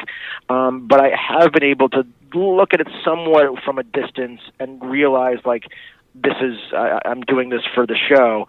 But my mom, I think it's one thing to sort of in the abstract know that I'm doing it. It's another thing to see every single episode of the show, we do something that happened in my house during that time. Wow. And I think for her, it's definitely bringing back memories and an emotional experience, and sometimes feels vulnerable. And I think she's surprised sometimes that I'm going there. I didn't tell her everything that I was doing, so she doesn't know all of it. And I think she's just, on the one hand, she's proud and she loves the show, and on the other hand, I think it's challenging for her. I think my sister has a little bit more of emotional distance from it, so she's able to be a little bit more objective about it. Mm-hmm. But certainly for my wife and my brother-in-law, we were all around. We were all experiencing it during the time, so I think that it brings back different memories and emotions for all of us. Okay, and the next question I have, and I really want to kind of talk about this because, like I said, our listeners and our followers are of this generation and of this target group that you're trying to reach. I thought the marketing strategy here, because I couldn't tell you, like, I was wondering at first, like, okay, here's the pilot, and now it's disappeared. What the hell is going on? So let's talk about that a little bit. It was like the pilot aired, and then there was this like huge effort to like push it onto to online sites and social media and all these different aspects of where you could watch the pilot, to target a certain young females, right? 18 to 34, the target age and the target range that you're looking for. And talk about that a little bit. What was it like did you know about this, or did the network kind of come to you and say, hey, we've got this idea about how we want to do this to kind of lure people to TV? What was that like? Well, the network, first of all, they do believe that a big portion of the audience is 18 to 34-year-old women. Sure. And I think that the show is also universal because I've gotten a lot of anecdotal stuff from people who are younger, people who are much older. I think this show does live beyond that in a big absolutely. way.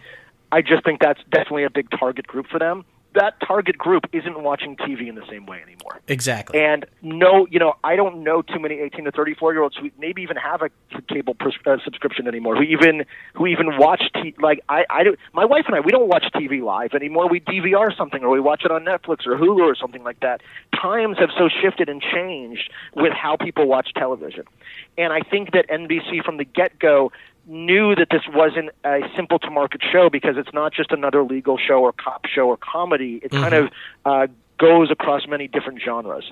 And so their idea, which they've never done before, was how do we get this out to the most people possible? How do we build word? They've been, again, like I said, they've been so supportive. They really love the show. They're like, how do we get the most eyeballs to see this, and how do we start to build word of mouth for it? And their philosophy about that was, let's preview the show in January. They had a big promotional platform right after the during the Golden Globes to air a lot of ads for it. Let's put it out there on television so that we can then put it online for 5 or 6 weeks. And they did. They blanketed the internet with the show so that it could become accessible to anybody. And we got over 40 million million views just on YouTube. Yeah. That's not counting all the other sites that it was on. And so I think it was a way to bring eyeballs and awareness to the show and to build word of mouth from people who aren't watching TV in the traditional ways that people used to watch television. I think all networks now, all not cable and streaming, but the ABC, NBC, CBS, Fox, they're trying to figure out ways to bring viewers back, and they're way more interested in the live plus 3-day number, live plus 7, live plus 30, live plus streaming. They're not looking at it in the same way anymore of the overnights, because a hit show now for them gets like a 0.7 rating, and a less hit show gets a 0.5 rating.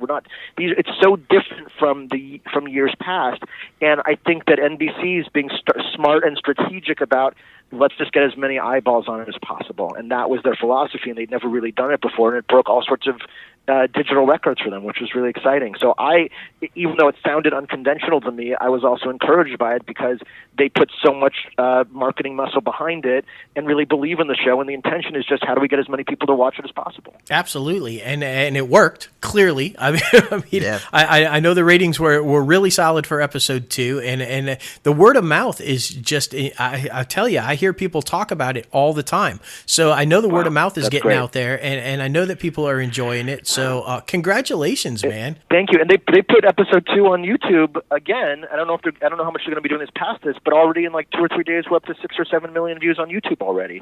So it's interesting. It's just times are changing with television, and the way people are viewing stuff is different, and the networks are starting to understand that they have to be more creative about the ways in which they're getting eyeballs on their stuff. Well, okay, so let's talk about social media then, because you guys do the live tweeting.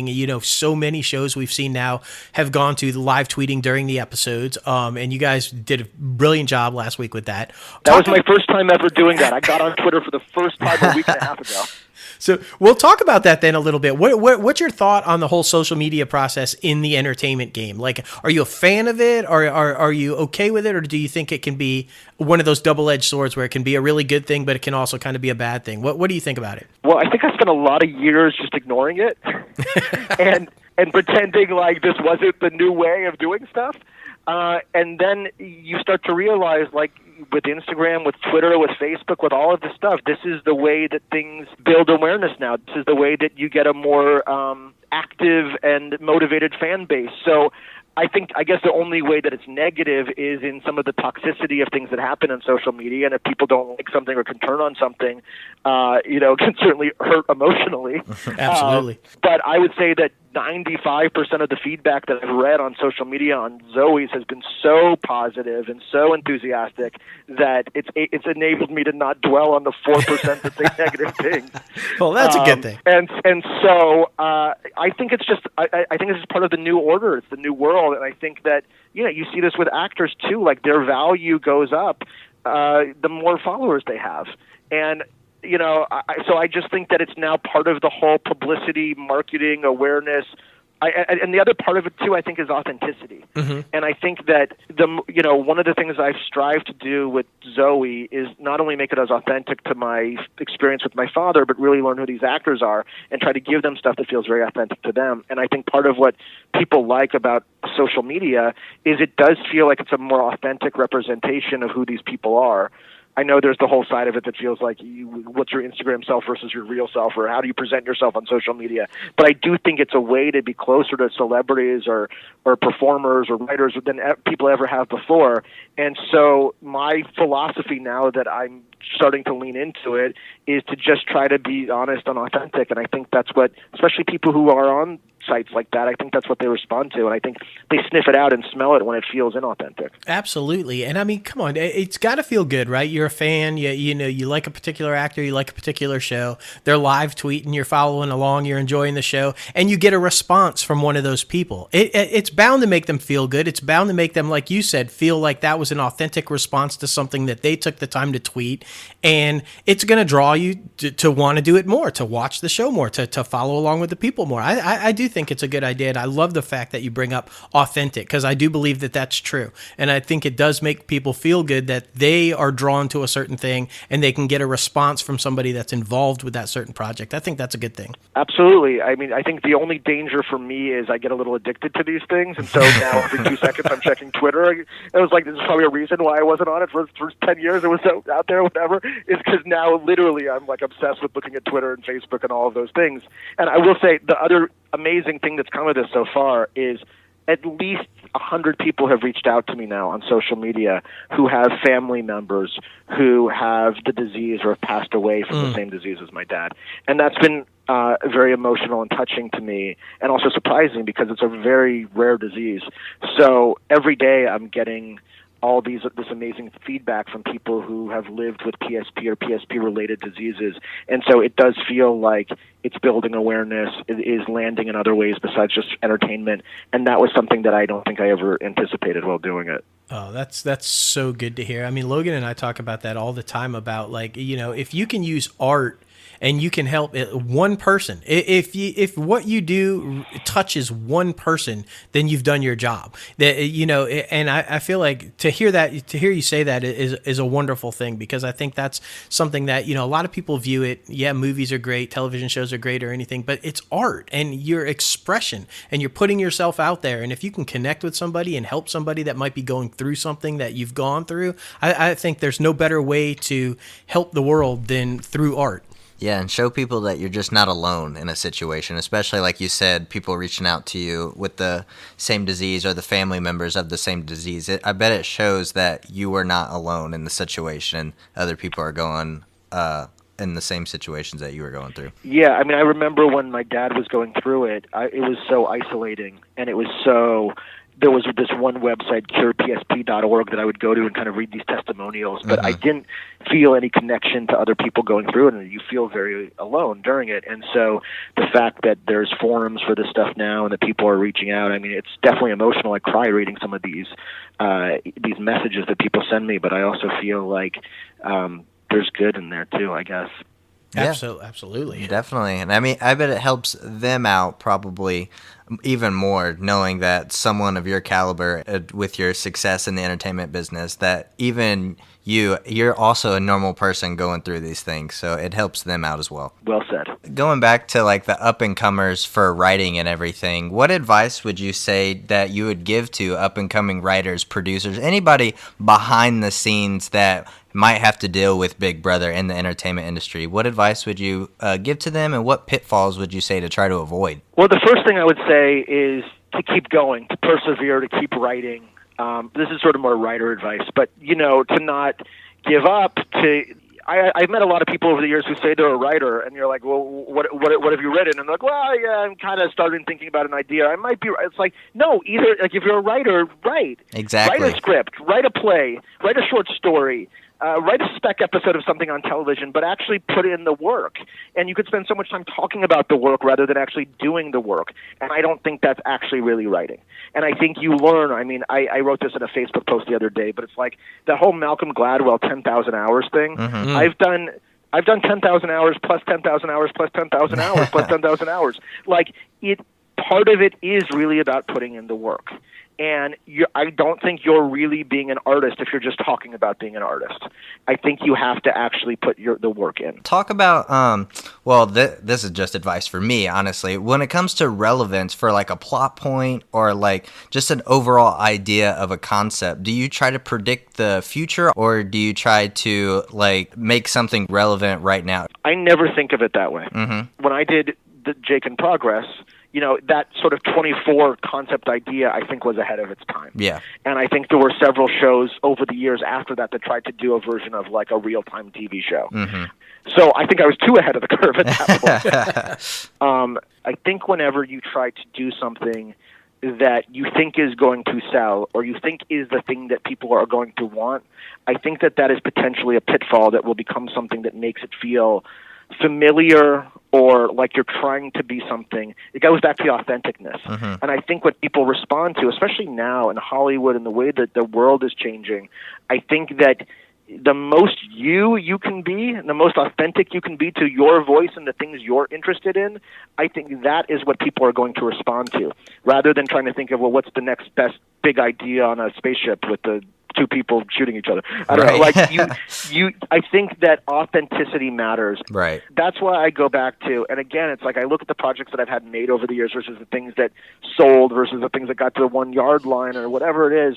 I think you just got to write the thing that you care about. Mm-hmm. And I think if you're worried too much about what are the people going to want or how am I going to anticipate the next curve, I don't think that's winning. Mm-hmm. I like that. I do too. Because, I mean, it's impossible almost to predict what will and will not hit. And I think that also goes back to authenticity. If you're not writing what's authentic to you and you're just trying to put something out there that you think is going to hit or not hit, right. I mean, that's not a way to guarantee success. Yeah, and I mean, look, there's lots of examples of this. Like, top of my head, you'd look at Quentin Tarantino. Like, Quentin Tarantino made his mark because no one was doing what Quentin Tarantino was doing. To this day, whenever you see a movie that feels like a Quentin Tarantino ripoff, you know it's a Tarantino ripoff. Right, it's true. And yet, when you see a Tarantino movie, there's something about it that feels him. Mm-hmm. So I think, and I don't know why I'm using him as an example, but like he is somebody that's very definitively who he is. Right. And I think when you think of the people, at least when I think of the people that I admire, the people that I look up to over the years, they do have a version of their own voice and their own thing. And I think those are the things that cut through the clutter. And I do think there have been a lot of things over the years that I have sold that it feels good to sell it and it feels good to make money off of that, but that don't get made. And I think it's because they fall somewhere in that lane of feeling safe or familiar. Right. Or like it just doesn't elevate above the rest because it wasn't something uniquely me. And I think the fact that Zoe's came from such a personal place, mm-hmm. that it ties into everything I love with musicals and romantic comedy and emotion and family and all that stuff, I do think there's some reason why this one was able to cut through the clutter in a way that other ones haven't. And I think it's because it checks a lot of boxes that feel very specific to me. And I think that when you find the thing that feels uniquely you, that's the thing that makes you special. Mm-hmm. And so I would encourage younger writers to always try to be thinking about how to cultivating their own voice, trying to think about writing what matters to them, and I think it's that passion and that stuff that stands out more than the stuff that feels derivative or the thing that you think people want. Mm-hmm. Another piece of advice I would give is that so many times over the years I've been open to reading other people's stuff, and I've said, if you want me to read something of yours, I'm happy to read it. My one caveat to you is you can't get defensive with me when I give you my thoughts. Exactly. And I'd have a lot of young writers who I would read, and because after I won that Young Playwrights Festival, I became a mentor and a director for that Young Playwrights Festival for a long time. So from that, but also just from people I would meet along the way who said they wanted to be writers, I'd read their stuff. And I've been in a lot of writers' rooms, and I've done this a long time now. And I think I have a certain degree of aptitude of giving notes and thoughts on projects. And I know I'm only one person, but I'm trying to be objective. I don't have any agenda. And I can't tell you how many young writers I would read their stuff, and they'd get so defensive with me when I would give them my thoughts and their notes. And I'm like, you know what? That doesn't engender goodwill. It doesn't make me want to work with you, and it's not going to make other people want to work with you. So I think as much as you want to be protective of your material, you do also have to be open. And you have to be open to the notes, and you have to be open to hearing where maybe things aren't working. And certainly if you get 5 people to read something of yours, and maybe they all have a different note, but the note is all stemming around the middle of Act 2, mm-hmm. or the note is all stemming around the female lead or something, there's something that's worth listening to there. And so I think that you just have to be open to criticism. You have to learn how to take that in and develop a thick skin in the process. And it's a cliche, but so much of writing is rewriting. And I do think that things get better the more that you work on them and the more that you hone them. And it doesn't mean that the first words I used to think when I started writing these plays when I was 15 or 16 years old that the first words that I wrote down was gold. Mm-hmm. And now I've learned that my whole process is all about rewriting and figuring out and outlining and really taking your time. And so those are just a few pieces of advice I would have. I can't think of any better way to end advice than that. Yeah, seriously. I mean, just be real, be you, be who you are, and don't have an ego. When somebody is trying to help, let them help. Because this is a business. Exactly. Oh, man. Listen, thank you so much for coming on the show today and talking. It's just been outstanding, man. Thank you. I'm glad I could offer some words of pearls of wisdom after all my hard-earned years of rejection. Well, rejection's part of it, right? Exactly. I mean, come on, man. Well, this is the thing. I mean, you ask any actor, any writer, any director, other than the top three, the anomaly two people that have had all this, that have only ridden the wave of success the entire way through. It's always ups and downs. It's always peaks and valleys, and it's always about how do we. I mean, we didn't even talk about any of this stuff, but how do you define yourself, and how much are you defined by your work, and how much of your self-worth is rooted in the work, and all of that, because the entertainment business is a business of highs and lows, and there is lots of rejection even for the most successful people. Absolutely. And I'm glad you brought that up though, because you do have to be able to ride the lows as well as the highs, like you said. And I think, all kidding aside from the joking that we were doing just a few minutes ago, but really, you have to know when to step back. Like your whole existence can't rely on what you do or don't do in this job or in this industry. There has to be more than that, right? Correct. So if we were going to have a much longer conversation about it, I would talk about balance. I would talk about not defining yourself by your work. I would talk about grass is greener and FOMO and all the disadvantages of that. I would talk about compare and despair, all of those negative things that fundamentally don't help you or help the work. There you go. Well, that sounds like a second appearance on the show for exactly. us, man. We're going to have you back just to talk about that. Whenever you guys want me. Oh, definitely. Fantastic, yeah.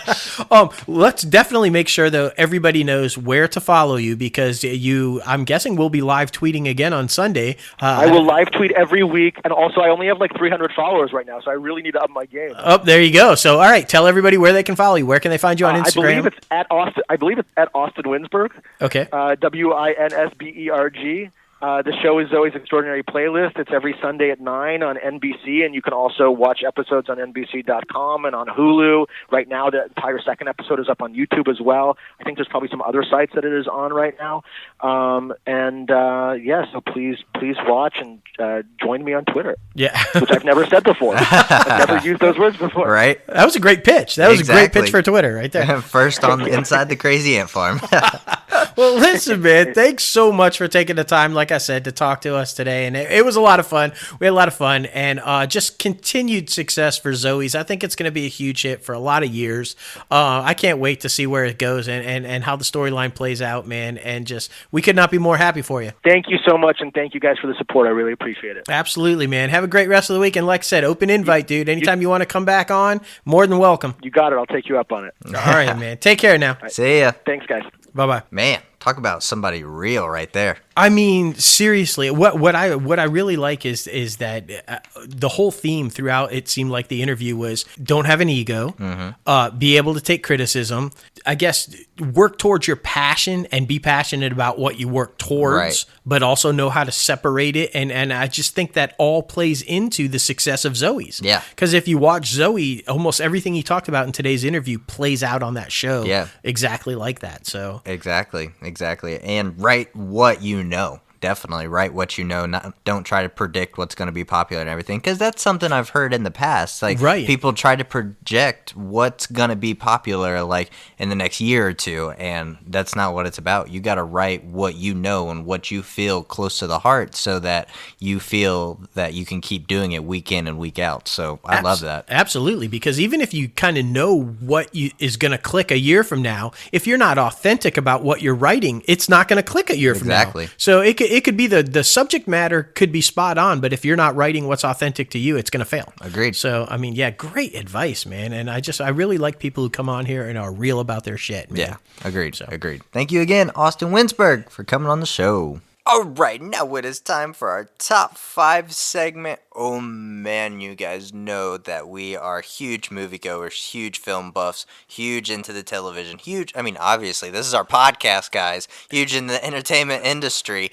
So our top 5 this week is top 5 upcoming films that you are looking forward to seeing. Yes. Yeah. And I have a lot. It was hard to fit 5. Yeah. I mean, come on now. Yeah. But you know. Yeah, I just went through our handy-dandy IMDb Pro app and was looking at post-production stuff. So, I was looking for a lot of stuff that is further down the line, and you got stuff that's kind of about to come out. Yeah, it's stuff that's coming out over the next several weeks. Yeah. So this will be fun though to bounce back and forth a little bit. My number 5 is No Time to Die. Yeah. The latest James Bond movie, which Right. by the way will also be the longest James Bond movie. Right. Apparently 2 hours and 32 minutes, I think they 43. said. 43 minutes. Yeah. 2 hours 43 minutes. So I'm excited about this one. Every time I see the trailer and that motorcycle goes up over the wall, Yeah. and like I just get pumped. Yeah. So definitely looking forward to that one. No Time to Die. Oh yeah, my number 5 is Ghostbusters Afterlife. This yes. one looks way darker than the original two, and let's not even talk about the other comedy. But this one looks way darker, and I'm a huge Paul Rudd fan and a huge Finn Wolfhard fan. So their interaction is going to be just. I'm so intrigued. So. Yes, it's going to kick ass. Yeah. I mean, and we should say all of the originals are making cameos. Yeah. So, I'm excited about that one too. Mulan, number 4 for me, Mulan. I'm so excited about this live action. I love the Asian culture. Anybody who knows me knows it. Huge fan of Last Samurai, all that kind of stuff. So I'm pumped about this. I'm looking forward to it. I hope this whole thing with the coronavirus and all the shit in Asia and all this controversy Right, doesn't affect it. Doesn't affect it, because apparently it was pretty fucking expensive, $200 million. So, but I'm pumped for it, man. I think it's going to be pretty good, even if it doesn't have Mishu. Right. Like, what the fuck? I know. But, Yeah, it is what it is. Number 4 for me, Scooby-Doo coming back to the big screen. Yeah. I'm super excited.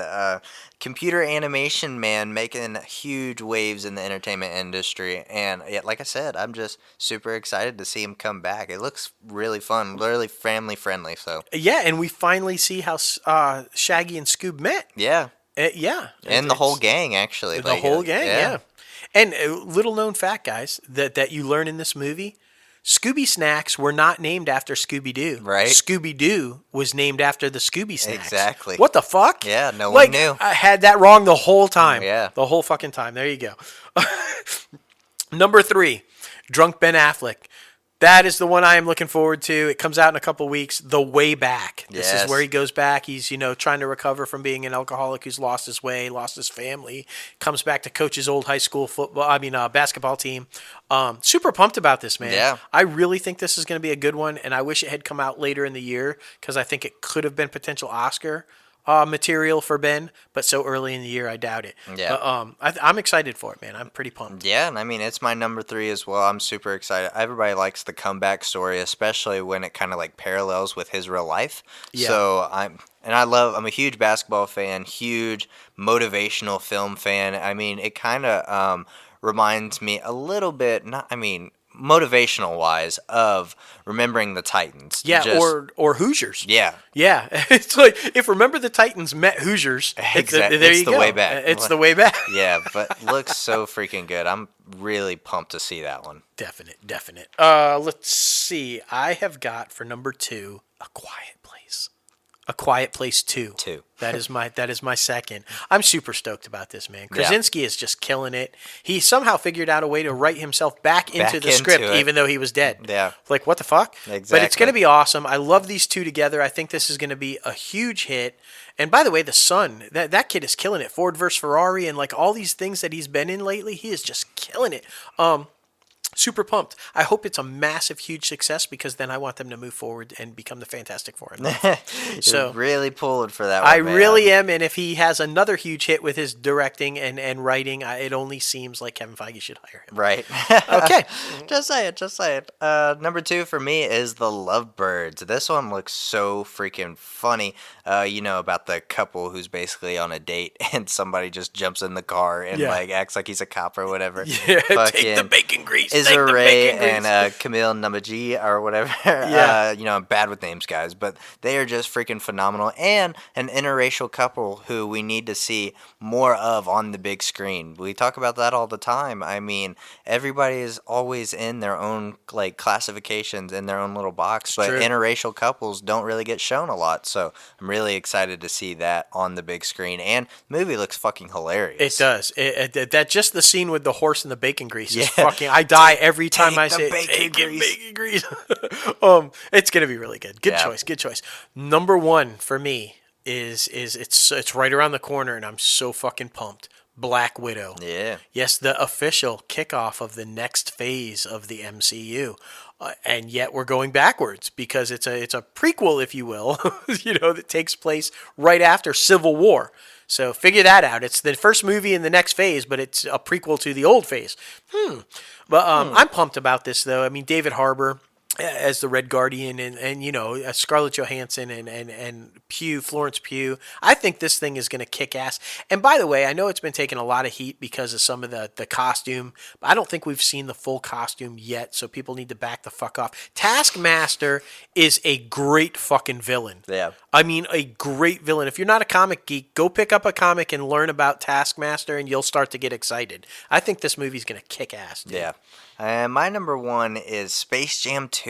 Because I'm super excited to see what LeBron James will do with this. And looking up on our handy-dandy IMDb Pro app, Don Cheadle is also as top billed in this one. So I'm just super interested to see what they're going to do with this. Yes, it's going to be fantastic. I mean, I loved the first one. I can only imagine that this one is going to be on par or better. Agreed. It's going to be epic. It's going to be absolutely epic. Definitely. Good list, man. I know, so much good stuff coming out. It's hard to pick just 5, but it is what it is. It is. Now it is time for the box office recap. Oh man, number 1 was Sonic the Hedgehog with 29.2 million. Came under my predictions. I predicted 30 to 35. I went and saw this one.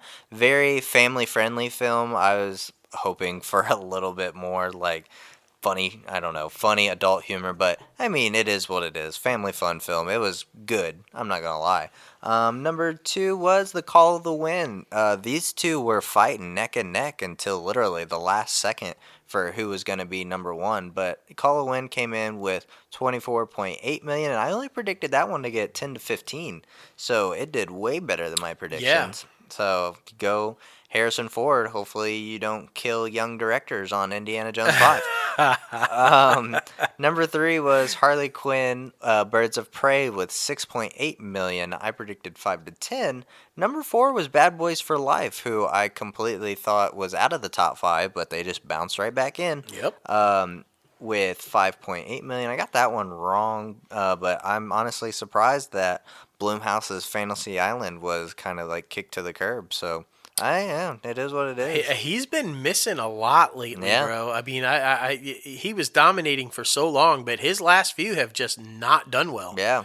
That's 2 bad ones for Lucy Hale, too. Yeah. Because remember, Truth or Dare didn't do well either. Exactly. So that sucks for Yeah. her because we're big fans of Lucy. But Yeah, but she's got Catty Keen going on right now She on does. TV, so she's probably going to focus more on that. yeah, I think she's going to be okay. And I'm excited. I think Birds of Prey. We talked about this. I think Birds of Prey worked. The Yeah. name change is keeping it in the top 5. So there you go. I mean, we'll Agreed. see how much longer it can hang on. Right. And number 5 was that Brahms The Boy 2. Nobody knows no. about The Boy 1, Nope. but The Boy 2 is out right now. So go see it if you're wanting to. New movies that are coming out this week are The Invisible Man, which apparently a lot of people are, at least a lot of producers and people that are attached to the film, on the back half of it, are a little upset that the trailer kind of gives a lot away. Yeah.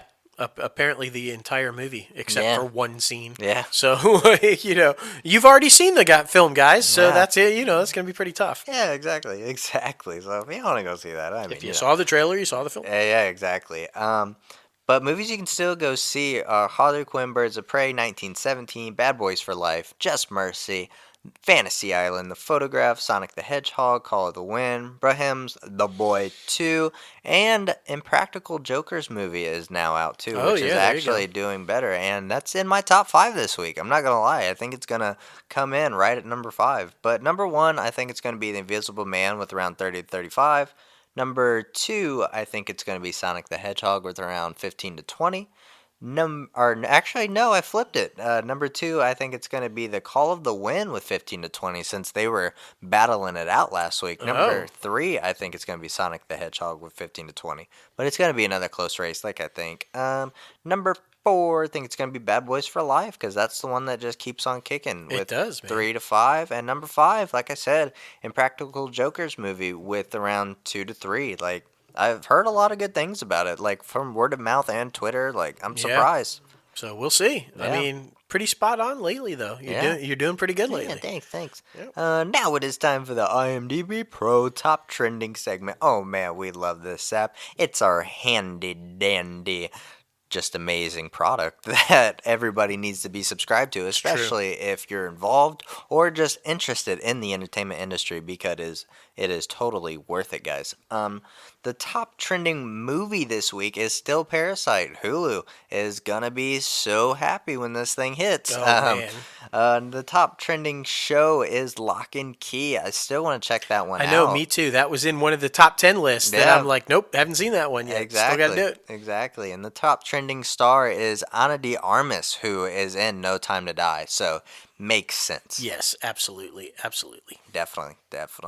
Well, anyway, guys, that is our episode of Inside the Crazy Ant Farm this week. Thank you so much for tuning in and getting a little crazy with us. We got to thank our guest one more time, Austin Winsberg, for coming on the show and talking to us about everything Zoe's extraordinary playlist. Yes. And I mean, just advice. Oh, so good. I hope everybody enjoyed that interview. Be sure to follow him on social media.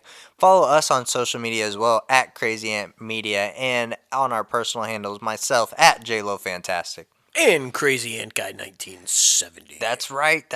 And be sure to subscribe to this podcast anywhere you listen to your podcasts: Anchor, Apple Podcasts, Spotify, Google Play Music, iHeartRadio, YouTube, and so many more. And be sure to visit our website, crazyantmedia.com. Didn't get to plug the shirts at the beginning of the show because he was just so ready to talk about the douchebags. But it's okay. We got some good stuff to talk about, though, with the shirt website.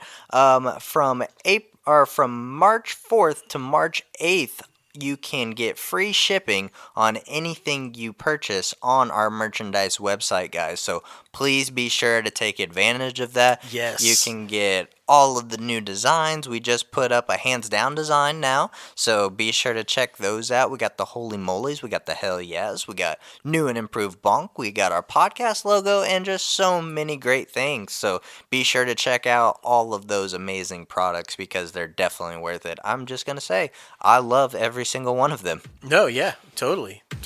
We wear them. You should wear them. Exactly. And we love the one and only Oprah!